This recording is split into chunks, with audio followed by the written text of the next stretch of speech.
તો બાળકોના સ્કૂલમાં ઉનાળુ વેકેશન અને લગ્નની સિઝન શરૂ થતા હવે ઉત્તર ભારતના લોકો વતન ભળી રહ્યા છે। નોંધ્ય છે કે ઉત્તર પ્રદેશ અને બિહાર જવા માટે મોટી સંખ્યામાં લોકો રેલવે સ્ટેશન પર પહોંચ્યા છે।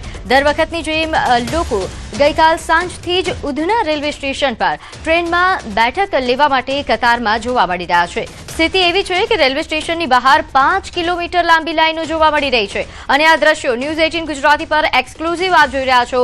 ઉધના રેલવે સ્ટેશનના છે લોકોને કંટ્રોલ કરવા માટે અહીં પોલીસનો મોટો કાફલો ખડકી દેવામાં આવ્યો છે। ખાસ વાત એ છે કે ગરમીનો સમય અને નાના બાળકો સાથે લોકો 12 કલાક કરતા વધુ સમયથી લાઈનોમાં ઉભેલા જોવા મળ્યા। અસહ્ય ગરમી અને લાંબા સમયથી લાઈનમાં ઊભા રહેવાને લઈને એક વ્યક્તિ બેભાન થયા હોવાની ઘટના પણ સામે આવી છે।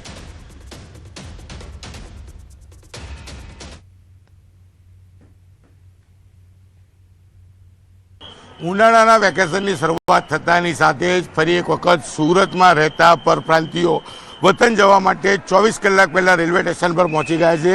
દ્રશ્ય જોઈ શકાય છે સુરતનું ઉધના સ્ટેશન કે જ્યાં વર્ષોથી ઉત્તર પ્રદેશ અને બિહાર જતા લોકો માટે સૌથી મોટી મુશ્કેલી સર્જતા હોય છે, ત્યારે આ વખતે બાળકોની સંખ્યા વધારે છે કારણ કે સ્કૂલોમાં રજા પડવાની સાથે જ બાળકો મોટી સંખ્યામાં પરિવાર સાથે વતન જવા નીકળ્યા છે। મોડી રાતથી લોકોએ લાઈન લગાવી છે। કહી શકાય કે રેલવે સ્ટેશનની બંને બાજુ જુઓ, એક બાજુના દ્રશ્ય છે કે પોલીસે કંટ્રોલ કરવા પડી રહ્યા છે લોકોને કારણ કે ટ્રેનની સંખ્યા ઓછી છે અને લોકોની સંખ્યા વધી છે। ત્યારે આ બાજુ કહી શકાય કે 3 કિલોમીટર કરતાં લાંબી લાઈનો પણ જોવા મળતી હોય છે। જો કે લોકો દ્વારા તંત્રને અનેક વખત અપીલ કરવામાં આવી છે કે વેકેશન હોય, હોલિડે હોય તો સ્પેશિયલ ટ્રેનો ઉપાડવાની જરૂર છે, પણ તંત્રના બેરા કાને વાત પહોંચતી નથી। પરિણામે લોકોને આ મુશ્કેલી સર્જવી પડતી છે। વતન જવું હોય તો કહી શકાય લોકોને કલાકો પહેલાં કહી શકાય 24 કલાક પહેલાં લાઈન લગાવવી પડે છે। ત્યારે હું કેમેરામેનને કહીશ કે દ્રશ્ય બતાવશે, ઘણા લોકો બાળકો સાથે પહોંચી રહ્યા છે। ત્યારે ચોક્કસ નાના બાળકો સાથે વતન જઈ રહ્યા છે કારણ કે એક બાજુ લગ્નની સિઝન, બીજી બાજુ ઉનાળામાં બાળકોની સ્કૂલનું વેકેશન થતાની સાથે દ્રશ્ય જોઈ શકાય છે। વેઇટિંગ એરિયા બનાવવામાં આવ્યો છે, વેઇટિંગ એરિયા ફૂલ છે, ત્યારબાદ ગ્રાઉન્ડ ફૂલ છે અને 3 થી 5 કિલોમીટર લાંબી લાઈનો છે। એટલે કે તંત્ર કયા પ્રકારની કામગીરી કરે છે ચોક્કસપણે જોવાલાયક છે। એ ઘણા બધા નાના બાળકો સાથે પહોંચી રહ્યા છે, આપણે એમની સાથે વાત કરીશું। બચ્ચે કિસકે સાથ હે? मेरे साथ। कहाँ जा रहे हो? छपरा जाना है। टिकट नहीं मिला था? मिला है टिकट, लिए टिकट है काउंटर से। इस तरह से बच्चों को लेके जाओगे, मुश्किल नहीं है? मुश्किल तो आई है सर, मगर जाना जरूरी है। क्यों? छुट्टी हो गई? नहीं, अपने को छुट्टी नहीं हुई, अपने शादी है उसकी वजह से जाना पड़ता है। बच्चों को स्कूल में छुट्टी हो गई? हाँ, बच्चे की स्कूल में छुट्टी हो गई। બિલકુલ આ નજારો અહીંયા નથી પણ પાછળ બી જોવા મળશે કારણ કે જ્યાં જુઓ ત્યાં નાના બાળકો સાથે પરિવાર નીકળ્યા છે। દ્રશ્ય જોઈ શકાય છે કે લોકો કેટલી મોટી સંખ્યામાં પહોંચ્યા છે। ટ્રેનોની સંખ્યા ઓછી છે, પબ્લિક વધારે છે અને આ નજારો આમ તો 365 દિવસ જોવા મળતો હોય છે, પણ આજથી જ્યારે ઉનાળાના વેકેશનની શરૂઆત થાય છે ત્યારે ચોક્કસપણે આ પ્રકારના નજારા જોવા મળે છે। અન્ય એક મહિલા છે ઉનसे। બેન जी क्या नाम है आपका? नेहा गुप्ता। बच्चों को लेकर कहाँ जा रहे हो? जा रही हूँ गाँव। क्यों? वो शादी पड़ा है। शादी है? बच्चों की स्कूल में छुट्टी हो गई? हाँ, छुट्टी हो गया है।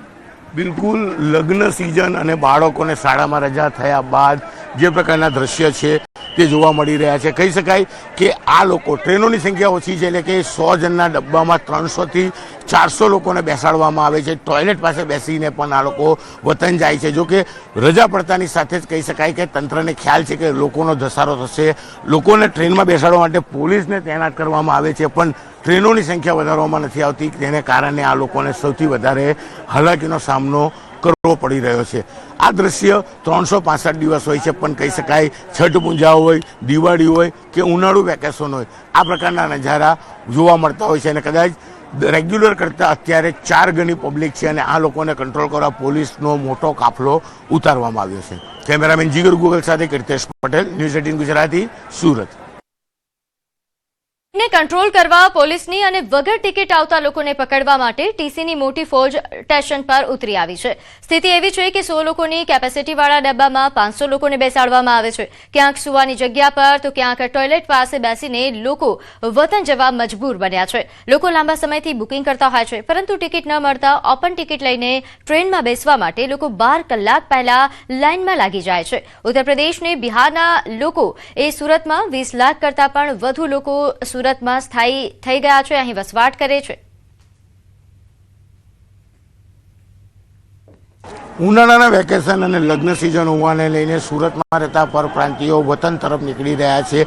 સ્ટેશનની બહારના દ્રશ્ય જોયા. 5 કિલોમીટર લાંબી લાઈન 24 કલાક પહેલાંથી લાગી છે. એક ટ્રેન સ્ટેશન પર પહોંચી છે અને લોકોને ટ્રેનમાં બેસાડવામાં આવે છે. ટ્રેનમાં બેસાડ્યા બાદ બી પબ્લિક માતી નથી. ત્યારે દ્રશ્ય અંદરના બતાવવા માંગીશ કે 100 જણની કેપેસિટીમાં કેવી રીતે લોકોને ભરવામાં આવે છે. કહીશ કે સ્પેશિયલ હોલિડે રજા હોતી હોય છે ત્યારે ટ્રેનોની વ્યવસ્થા કરવાની હોય છે, પણ ટ્રેનોની વ્યવસ્થા થતી નથી. પરિણામે જોઈ શકાય છે કે લોકો ક્યાં આગળ બેસીને જતા હોય છે, કારણ કે ખબર છે તંત્રને કે ઉનાળુ રજા અને લગ્ન સિઝન હોવાથી લોકો પરપ્રાંતના લોકો પોતાના વતન તરફ નીકળશે. અને જે પ્રકારે દર વખતે આ દ્રશ્ય જોવા મળતા હોય છે ત્યારે કહી શકાય કે એડવાન્સ ટ્રેનો અને એડવાન્સ બુકિંગ લોકોને આપે તો આ તકલીફ ના થાય, પણ તંત્રના બેરા કારણે વાત નથી પહોંચતી.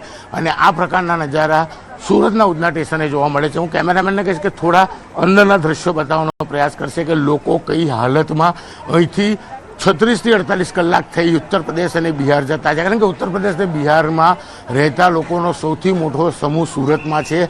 20 લાખ કરતાં વધુ લોકો અહીંયા રહે છે. અને જે પ્રકારે અહીંથી લોકો વતન દિવાળી હોય, છઠ પૂજા હોય કે પછી ઉનાળાનું વેકેશન હોય જતા હોય છે, ત્યારે આ જ પ્રકારે ટ્રેનમાં બેસવા માટે 48 કલાક 24 કલાક પહેલાં લાઇનમાં લાગવું પડે છે. નંબર લાગે તો ટ્રેનમાં ચડે છે, નહીં તો બીજે દિવસે ફરી લાઇનમાં લાગતા હોય છે. લોકો જે રીતે જતા છે, ભાઈ બેઠા છે આપણે એમની સાથે. ભૈया क्या नाम है आपका? मेरा वरुण कुमार नाम है। वरुण भाई कितने बजे से आके बैठे थे मैं तो स्टेशन? सुबह क्या 4 बजे आया हूँ सर। फिर कितना घंटा लाइन में खड़े रहे? 2 घंटे लाइन में सर।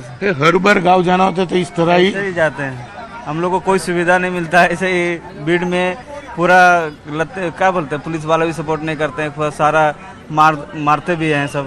ये कितने आदमी का डब्बा है, कितने आदमी भरे हैं? इसमें तो सीट तो बहुत, इसमें तो 500 से 600 आदमी भरे हुए हैं एक डब्बे में। બિલકુલ હું ઉપરનો નજારો બતાવવા માંગીશ કે જ્યાં આગળ સુવાની જગ્યા છે ત્યાં આગળ પણ લોકોને બેસાડવામાં આવે છે. અને વગર ટિકિટ આવતા હોય તે લોકોને પકડવા માટે અહીંયા ટીમો તૈનાત કરવામાં આવી છે. કદાચ આ જ તંત્ર જો કામગીરી કરે તો આવા લોકોને ટ્રેનમાં બેસી પોતાના વતન જવું પડે. 24 કલાક પહેલાં લાઈનો ના લાગે, કારણ કે લાઈન લાગે ને ભાગદોડનામાં તેના માટે પોલીસ તૈનાત કરવામાં આવી છે. લોકોને ટ્રેન સુધી બેસાડવામાં આવે છે. ટ્રેનોની સંખ્યા ઓછી છે, પણ જો વગર ટિકિટ આવે એમને પકડવા ટીમ છે. પોલીસ આવીને પરમિશનની વાત કરે છે. ભાઈ કામગીરી કરી હોય તો આ દિવસ જોવાના ના આવે. આવા નજારા ન્યૂઝ 18 ગુજરાતીએ અનેક વખત દેખાડ્યા છે, પણ તંત્ર સુધરવાનું નામ નથી લેતી. કેમેરામેન જીગર ગુગલ સાથે કીર્તેશ પટેલ, ન્યૂઝ 18 ગુજરાતી, સુરત. તો આ તરફ ભીડને જોતા વેસ્ટર્ન રેલવે પણ વ્યવસ્થા કરી છે, જેમાં અત્યાર સુધીમાં 4 ટ્રેનોને રવાના કરી દેવાઈ છે. અને દ્રશ્ય જોઈ શકાય છે કે બહાર ઉભેલી ભીડ હવે બેકાબુ થઈ છે. ટ્રેન પ્લેટફોર્મ પર લાગતાની સાથે જ હવે મુસાફરો દોડી રહ્યા છે ટ્રેનના ડબ્બામાં જવા માટે, કારણ કે આખી ટ્રેન સાદી છે, રિઝર્વેશન નથી. અને અહીંયા જે લોકો આવે તેને બેસવા દેવામાં આવે, જો કે ભાગદોડ ના થાય તેના માટે ખાસ પોલીસ ગોઠવવામાં આવી છે. પણ લોકોનો ધીરજ ખૂટી પડી છે. કહી શકાય કાલે શાંતિ જે લોકો ટ્રેનમાં બેસવા માટે લાઈનમાં ઊભા હતા ત્યારે દ્રશ્ય જોઈ શકાય છે કયા પ્રકારની અફરાતફરી સ્ટેશન પર જોવા મળી રહી છે. લોકો એક સાથે દોડી રહ્યા છે ટ્રેનના ડબ્બામાં બેસવા, કારણ કે જે બેસે એની સીટ. દ્રશ્ય કહી જાય છે કે જે પ્રકારની સ્થિતિ છે તમે જોઈ શકાય છે કે પ્લેટફોર્મ પરથી ધીરે ધીરે આવીને ટ્રેનમાં બેસાડવા માટે પોલીસ ઊભી છે, પણ લોકો સમજવા જ તૈયાર નથી. કારણ કે આ માત્ર છેલ્લી ટ્રેન છે, આવતીકાલ સવાર સુધી કોઈ ટ્રેન નથી.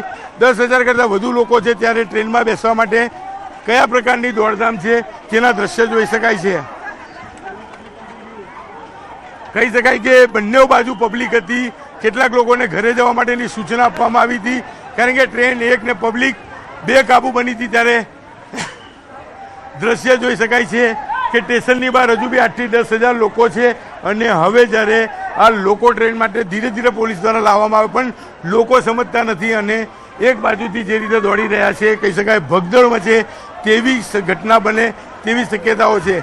રેલવે પોલીસ છે, આરપીએફ છે, તમામ પોલીસો તૈનાત કરવામાં આવી છે. લોકોને અટકાવવાનો પ્રયાસ કરવામાં આવી રહ્યો છે, પણ લોકો સમજવા રાજી નથી. ડબ્બા બંધ કરી દેવામાં આવે છે કે એક જગ્યાએથી ધીરે ધીરે લાઇનસર બેસાડી લોકોને બેસાડવાનો પ્રયાસ કરીએ, પણ લોકો છે સમજવા માટે તૈયાર નથી. અને કહી શકાય કે જે પ્રકારે છે કંટ્રોલ બહાર છે. હું ફરી એક વખત એના દ્રશ્યો બતાવવાનો પ્રયાસ કરીશ કે એક બાજુ જમણી બાજુના લોકો છે તે લોકોને ઘરે જવાની સૂચના આપી, ડાબી બાજુ બેઠેલા લોકોને કીધું. પણ હવે જોઈ શકાય છે કે લોકો બેફામ થયા છે અને ટ્રેનમાં બેસવા માટે જે રીતે દોડી રહ્યા છે ત્યારે દ્રશ્ય કઈ જાય છે, કયા પ્રકારની સ્થિતિ છે.